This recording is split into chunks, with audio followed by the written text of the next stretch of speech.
Арбер Џефери, ги ставивте двата предлози на гласање на пратениците, меѓутоа не го ставивте преска предлогот на колегата Антонио Милошевски. Тоест, дали може да се дополни дневниот ред со уште еден закон, тоа беше законот за АВМУ.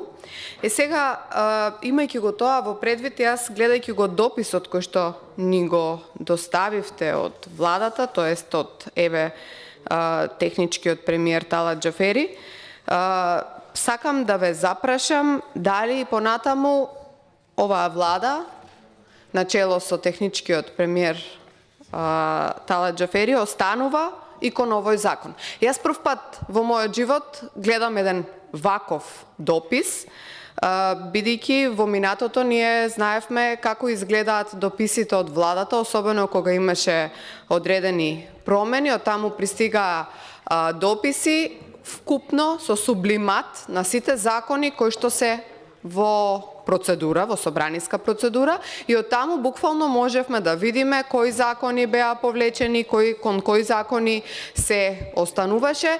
За денес да го добиеме овој допис, значи само за овие 4 закони кои што се на денешната седница. Бидејќи кажавме дека им е битно на медиумите, бидејќи рековме дека сме во веќе почнат предизборен процес, сметаме дека ова е од круцијално значење за медиумите, затоа наша должност е да прашаме дали оваа влада останува и кон овој закон и дали вие како председател на оваа комисија навистина ќе сакате да излезете во пресрет на медиумите и ќе ја закажете дополнителната седница, или бидејќи веќе нели рековте не сакате да ставите дополнителна точка на овој дневен ред, меѓутоа на некоја друга седница овој закон. Значи, по барање на медиумите ве прашувам да одговорите.